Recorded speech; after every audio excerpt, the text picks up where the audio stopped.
नमस्कार। आज हम पढ़ेंगे क्लास 12 की हिंदी पुस्तक अंतरा का 19वां अध्याय यथास्मय रोचते विश्वम, जो रामविलास शर्मा के द्वारा लिखा गया है। तो सबसे पहले हम रामविलास शर्मा का परिचय जान लेते हैं। रामविलास शर्मा का जन्म उत्तर प्रदेश के उन्नाव जिले के ऊंचा गांव सानी गांव में हुआ था। उन्होंने लखनऊ विश्वविद्यालय से अंग्रेजी साहित्य में एमए तथा पीएचडी की उपाधि प्राप्त की। पीएचडी करने के उपरांत उन्होंने लखनऊ विश्वविद्यालय में ही कुछ समय तक अंग्रेजी विभाग में अध्यापन कार्य किया। सन 1943 से 1971 तक वे आगरा के बलवंत राजपूत कॉलेज में अंग्रेजी के प्राध्यापक रहे। 1971 के बाद कुछ समय तक वे आगरा के ही के.एम. मुंशी विद्यापीठ के निदेशक रहे। जीवन के आखिरी वर्षों में वे दिल्ली में रहकर साहित्य, समाज और इतिहास से संबंधित चिंतन और लेखन करते रहे और यहीं उनका देहावसान हुआ। रामविलास शर्मा आलोचक, भाषा शास्त्री, समाज चिंतक और इतिहासवेत्ता रहे हैं। साहित्य के क्षेत्र में उन्होंने कवि और आलोचक के रूप में पदार्पण किया। उनकी कुछ कविताएं आगे द्वारा संपादित तार सप्तक में संकलित है। हिंदी की प्रगतिशील आलोचना को सुव्यवस्थित करने और उसे नई दिशा देने का महत्वपूर्ण काम उन्होंने किया। उनके साहित्य चिंतन के केंद्र में भारतीय समाज का जनजीवन, उनकी समस्याएं और उसकी आकांक्षाएं रही है।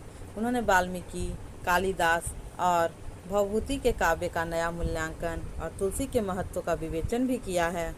रामविलास शर्मा ने आधुनिक हिंदी साहित्य का विवेचन और मूल्यांकन करते हुए हिंदी की प्रगतिशील आलोचना का मार्गदर्शन किया।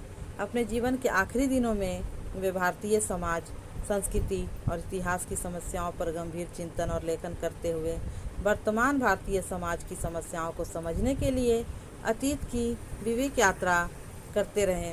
महत्वपूर्ण विचारक और आलोचक के साथ साथ रामविलास जी एक सफल निबंधकार भी हैं। उनके अधिकांश निबंध विराम चिन्ह नाम की पुस्तक में संग्रहित है। उन्होंने विचार प्रधान और व्यक्ति व्यंजक निबंधों की रचना की है। प्रायः उनके निबंधों में विचार और भाषा के स्तर पर एक रचनाकार की जीवंतता और सहृदयता मिलती है। स्पष्ट कथन, विचार की गंभीरता और भाषा की सहजता उनकी निबंध शैली की प्रमुख विशेषताएं हैं।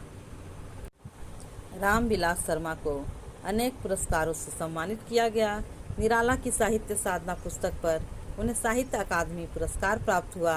अन्य प्रतिष्ठित पुरस्कारों में सोवियत भूमि नेहरू पुरस्कार, उत्तर प्रदेश सरकार का भारत भारती पुरस्कार, व्यास सम्मान और हिंदी अकादमी दिल्ली का सलाका सम्मान उल्लेखनीय है।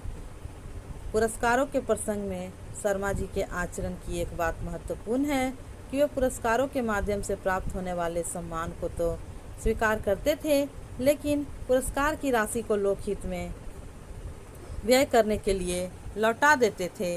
उनकी इच्छा थी कि यह राशि जनता को शिक्षित करने के लिए खर्च की जाए। उनकी उल्लेखनीय कृतियां हैं भारतेंदु और उनका युग, महावीर प्रसाद द्विवेदी और हिंदी नवजागरण, प्रेमचंद और उनका युग, निराला की साहित्य साधना 3 खंड, भारत के प्राचीन भाषा, परिवार और हिंदी 3 खंड, भाषा और समाज, भारत में अंग्रेजी राज और मार्क्सवाद, इतिहास दर्शन, भारतीय संस्कृति और हिंदी प्रदेश आदि। यथास्मय रोचते विश्वम नामक निबंध उनके निबंध संग्रह विराम चिन्ह से लिया गया है। इसमें उन्होंने कवि की तुलना प्रजापति से करते हुए उसके कर्म के प्रति सचेत किया है। लेखक के अनुसार साहित्य जहाँ एक और मनुष्य को मानसिक विश्रांति प्रदान करता है, वहीं उसे उन्नति के मार्ग पर अग्रसर होने की प्रेरणा भी देता है। सामाजिक प्रतिबद्धता साहित्य की कसौटी है। 15वीं शताब्दी से आज तक के साहित्य के अध्ययन मूल्यांकन के लिए रामविलास जी ने इसी जनवादी साहित्य चेतना को मान्यता दी है।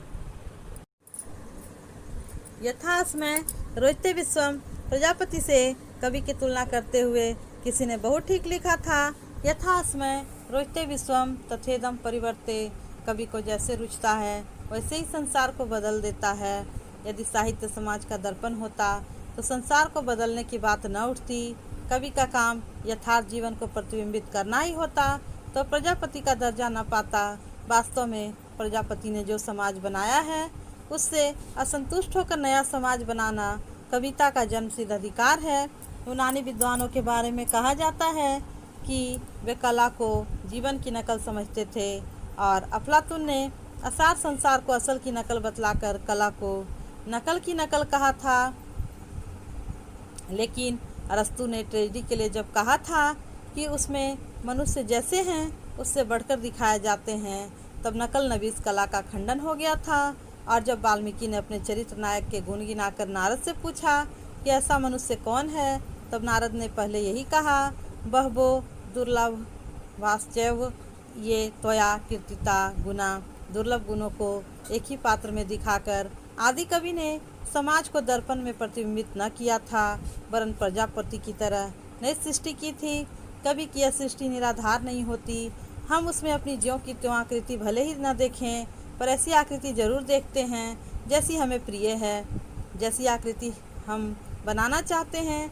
जिन रेखाओं और रंगों से कवि चित्र बनाता है वे उसके चारों यथार्थ जीवन में बिखरे होते हैं, और चमकीले रंग और सुघर रूप ही नहीं, चित्र के पार्श्व भाग में काली छायाएं भी वह यथार्थ जीवन से ही लेता है। राम के साथ वह रावण का चित्र न खींचे तो गुणवान, वीर्यवान, कृतज्ञ, सत्यवाक्य, दृढ़ व्रत, चरित्रवान, दयावान, विद्वान, समर्थ और प्रिय दर्शन नायक का चरित्र फीका हो जाए और वास्तव में उसके गुणों के प्रकाशित होने का अवसर ही न आए। कवि अपनी रुचि के अनुसार जब विश्व को परिवर्तित करता है तो यह भी बताता है कि विश्व से उसे असंतोष क्यों है। वह यह भी बताता है कि विश्व में उसे क्या रुचता है जिससे वह फलता फूलता देखना चाहता है। उसके चित्र के चमकीले रंग और पार्श्वभूमि की गहरी काली रेखाएं दोनों ही यथार्थ जीवन से उत्पन्न होते हैं। इसलिए प्रजापति कभी गंभीर यथार्थवादी होता है, ऐसे यथार्थवादी जिसके पांव वर्तमान की धरती पर हैं और आंखें भविष्य के क्षितिज पर लगी हुई है। इसलिए मनुष्य साहित्य में अपने सुख दुख की बात ही नहीं सुनता, वह उसमें आशा का स्वर भी सुनता है। साहित्य थके हुए मनुष्य के लिए विश्रांति ही नहीं है, वह उसे आगे बढ़ने के लिए उत्साहित भी करता है। यदि समाज में मानव संबंध वही होते जो कभी चाहता है तो शायद उसे प्रजापति बनने की जरूरत न पड़ती। उसके असंतोष की जड़ ये मानव संबंध ही हैं। मानव संबंधों से परे साहित्य नहीं है। कवि जब विधाता पर साहित्य रचता है तब उसे भी मानव संबंधों की परिधि में खींच लाता है। इन मानव संबंधों की दीवार से ही हैमलेट की कवि सुलभ सहानुभूति टकराती है और शेक्सपियर एक महान ट्रेजेडी की सृष्टि करता है। ऐसे समय जब समाज के बहुसंख्यक लोगों का जीवन इन मानव संबंधों के पिंजरे में पंख फड़फड़ाने लगे, शिक्षे तोड़कर बाहर उड़ने के लिए आतुर हो उठे, उस समय कवि का प्रजापति रूप और भी स्पष्ट हो उठता है। वह समाज के दृष्टा और नियामक के मानव विहक से क्षुब्ध और रुद्ध स्वर को वाणी देता है। वह मुक्त गगन के गीत गाकर उस विहक के परों में नई शक्ति भर देता है। साहित्य जीवन का प्रतिबिंबित रहकर उसे समेटने, संगठित करने और उसे परिवर्तन करने का अजय अस्त्र बन जाता है। 15वीं-16वीं सदी में हिंदी साहित्य ने यही भूमिका पूरी की थी। सामंती पिंजड़े में बंद मानव जीवन की मुक्ति के लिए उसने वर्ण और धर्म के सिक्कों पर प्रहार किए थे। कश्मीरी ललदद, पंजाबी नानक, हिंदी सूर तुलसी मीरा कबीर, बंगाली चंडीदास, तमिल तिरुवल्लुवर आदि गायकों ने आगे पीछे समूचे भारत में उस जीर्ण मानव संबंधों के पिंजड़े को झकझोर दिया था। इन गायकों की वाणी ने पीड़ित जनता के मर्म को स्पर्श कर उसे नए जीवन के लिए बटोरा, उसे आशा दी, उसे संगठित किया और जहाँ तहाँ जीवन को बदलने के लिए संघर्ष के लिए आमंत्रित भी किया।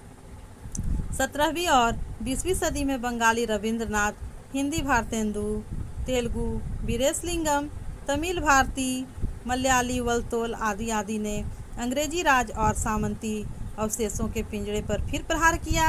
एक बार फिर उन्होंने भारत की दुखी पराधीन जनता को बटोरा, उसे संगठित किया, उसकी मनोवृत्ति बदली, उसे सुखी स्वाधीन जीवन की तरफ बढ़ने के लिए उत्साहित किया। साहित्य का 5 जन्य समर भूमि में उदासीनता का राग नहीं सुनाता। वह मनुष्य को भाग्य के आश्रय बैठने और पिंजड़े में पंख फड़फड़ाने की प्रेरणा नहीं देता। इस तरह की प्रेरणा देने वालों के वह पंख कतर देता है। वह कायरों और पराभव प्रेमियों को ललकारता हुआ एक बार उन्हें समर भूमि में उतरने के लिए बुलावा देता है। कहा भी है, क्लीबानाम धाष्टर्य जनन मुत्साह सुरमा निनाम भरत मुनि से लेकर भारतेंदु तक चली आती हुई हमारे साहित्य की यह गौरवशाली परंपरा है। इसके सामने निरुद्देश्य कला, विकृति, काम वासनाएं, अहंकार और व्यक्तिवाद, निराशा और पराजय के सिद्धांत वैसे ही नहीं ठहरते जैसे सूर्य के सामने अंधकार। अभी भी मानव संबंधों के पिंजड़े में भारतीय जीवन विहंग बंदी है। मुक्त गगन में उड़ान भरने के लिए वह व्याकुल है, लेकिन आज भारतीय जनजीवन संगठित प्रहार करके एक के बाद एक पिंजड़े की तिलियां तोड़ रहा है। धिक्कार है उन्हें जो तिलियां तोड़ने के बदले उन्हें मजबूत कर रहे हैं, जो भारत भूमि में जन्म लेकर और साहित्यकार होने का दम करके मानव मुक्ति के गीत गाकर भारतीय जन को पराधीनता और पराभव का पाठ पढ़ाते हैं। ये दृष्टा नहीं है, इनकी आंखें अतीत की ओर है। ये सृष्टा नहीं है, इनके दर्पण में इन्हीं की अहमवादी विकृतियां दिखाई देती है। लेकिन जिन्हें इस देश की धरती से प्यार है, इस धरती पर बसने वालों से स्नेह है, जो साहित्य की युगांतरकारी भूमिका समझते हैं, वे आगे बढ़ रहे हैं। उनका साहित्य जनता का रोष और असंतोष प्रकट करता है, उसे आत्मविश्वास और दृढ़ता देता है। उनकी रुचि जनता की रुचि से मेल खाती है और कभी उसे बताता है कि इस विश्व को किसी दिशा में परिवर्तित करना है। प्रजापति की अपनी भूमिका भूल कर कभी दर्पण दिखाने वाला ही रह जाता है। वह ऐसा नकलची बन जाता है जिसकी अपनी कोई असलियत न हो। कवि का व्यक्तित्व पूरे वेग से तभी निखरता है जब वह समर्थ रूप से परिवर्तन चाहने वाली जनता के आगे कवि पुरोहित की तरह बढ़ता है। इसी परंपरा को अपनाने से हिंदी साहित्य उन्नत और समृद्ध होकर हमारे जातीय सम्मान की रक्षा कर सकेगा।